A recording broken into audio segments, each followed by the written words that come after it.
Sebelum mulai pembelajaran, ketua kelas tolong pimpin temannya untuk berdoa. Duduk siap. Berdoa menurut kepercayaan dan keyakinan kita masing-masing. Berdoa mulai. Berdoa selesai. Cek absen kehadirannya dulu ya. Adelia Winata Tahar, hadir. Bayi Intan Sakina, hadir. Bima Raka Saputra, Hadir. Rika Ramdhani, hadir. Dwi Regina Putri,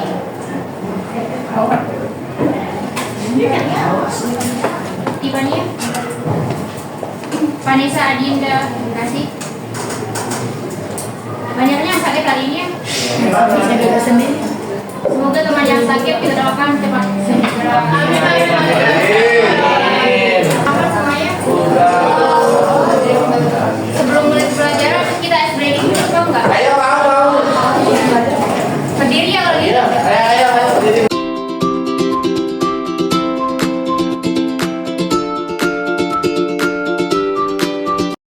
Sebelum mulai pembelajaran, seperti biasa akan ada post test dan di akhir ada tugas dulu ya. Satu perwakilan dari satu baris maju ke depan.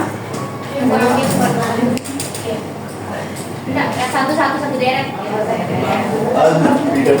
Waktu pengerjaannya 7 menit ya, cuma 5 soal kayak itu.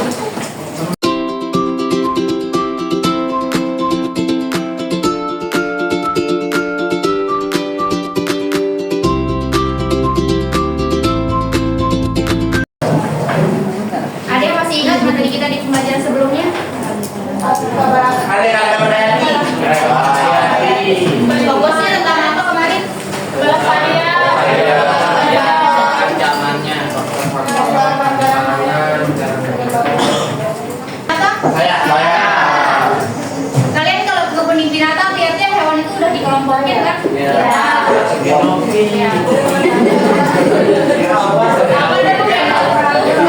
Pendapat kalian gimana cara petugas itu melompokin hewan tersebut sesuai jenisnya? Ditembak mati.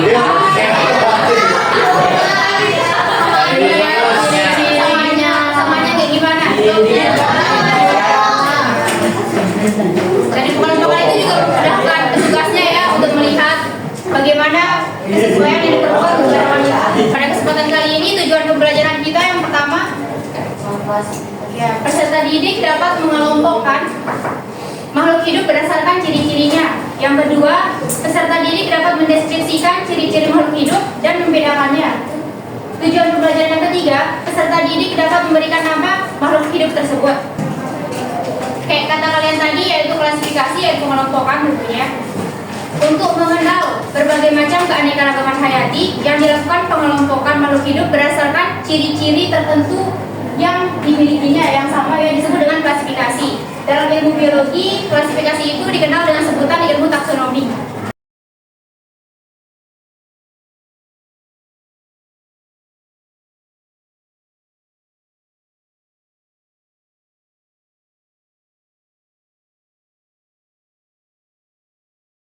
Setelah ini, seperti biasa ada pengerjaan LKPD untuk 7 kelompok.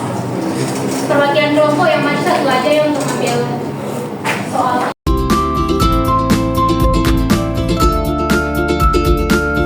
Soalnya ada berapa kelompok? Pengerjaannya 30 menit ya.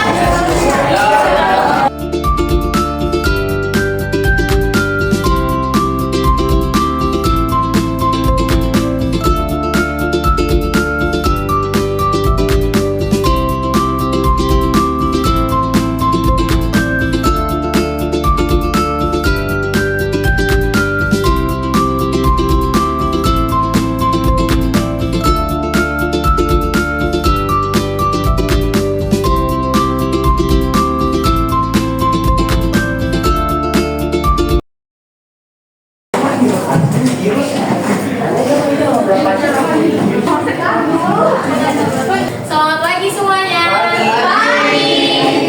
Jadi kami dari kelompok 2 hari ini ingin mempresentasikan mengenai LKPD tentang studi kasus yang telah kita kerjakan. Namun sebelum kita fokus kepada presentasinya, izinkan kami memperkenalkan diri. Perkenalkan, nama saya Anissa Saisabila, absen 5.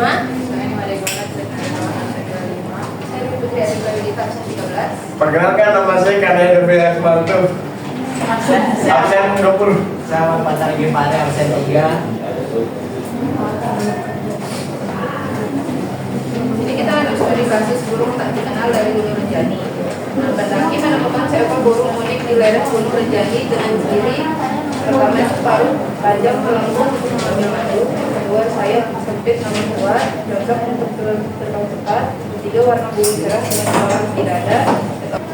Jadi kan tadi udah dibacain kan sama Dita ciri-cirinya apa. Nah berdasarkan ciri-cirinya itu kemungkinan besar ya burung tersebut itu termasuk dalam kelompok burung madu atau burung kolibri Asia. Nah dia ini termasuk famili Nectarinidae. Nah jadi nanti di genusnya itu dia termasuk Aetopiga.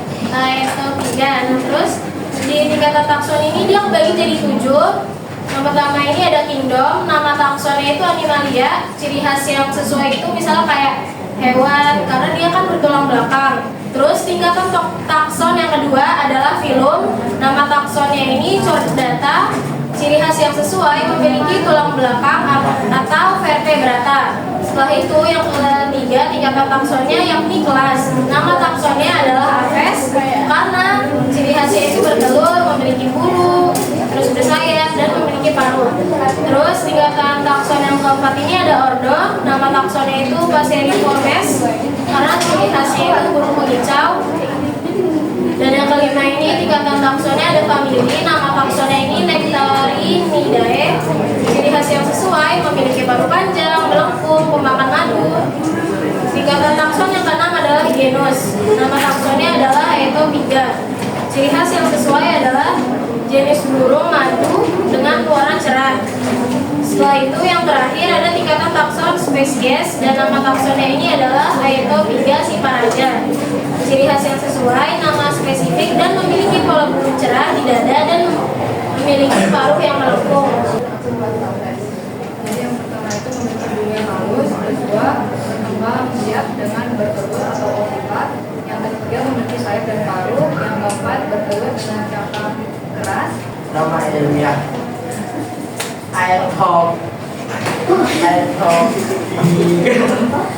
Siparaja, burung madu sepah raja.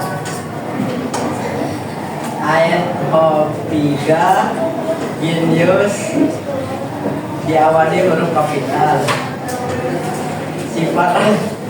Siparaja spesies.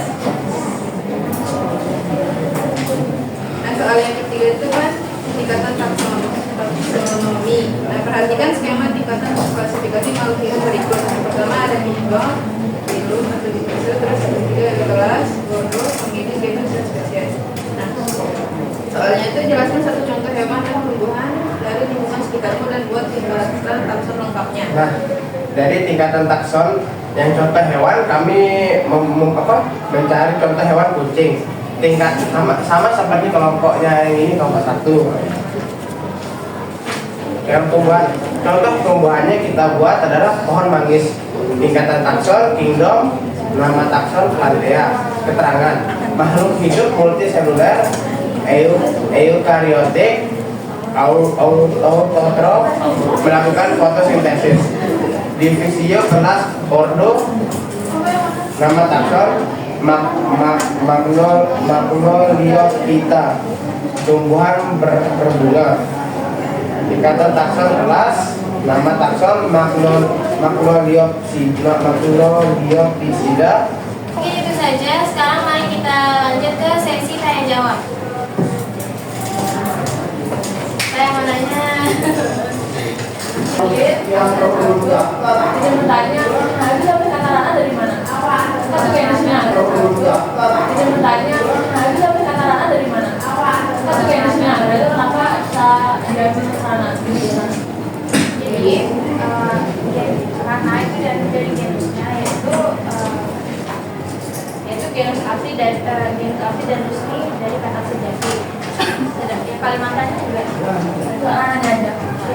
Dan itu dari genusnya. Kenapa dia genusnya bisa rana? Ada sebutkannya Filipina. Ada. Di kelompok kami mohon maaf apabila ada salah kata. Terima kasih.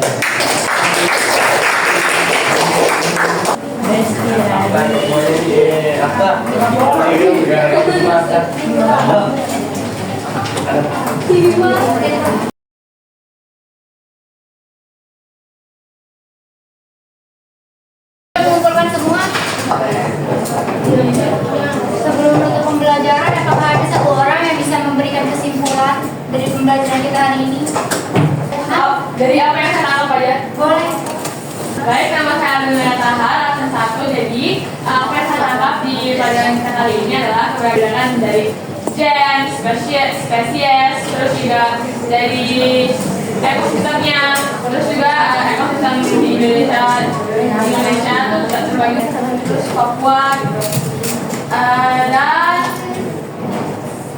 di ekosistem itu juga dibagi menjadi 2, ada daratan, lautan. Mungkin segitu saja. Saya ada tepuk tangan, Kak. Kalian nanti di penilaian yang kita Ibu bakal kasih tugas di satu lembar buat, bisa kalian pilih 5 aja tumbuhan atau hewan, kalian buat tingkat taxonnya, genus, spesies, lengkapnya itu sampai spesiesnya paling bawah kan kingdomnya diurutin 5. Iya 5, bisa kalian pilih tumbuhan atau hewan 5 aja. Kalau hewan, hewan aja. Kalau tumbuhan, tumbuhan aja. Nanti di bawahnya itu kalian buat kunci determinasinya. Mungkin hanya itu yang bisa Ibu sampaikan.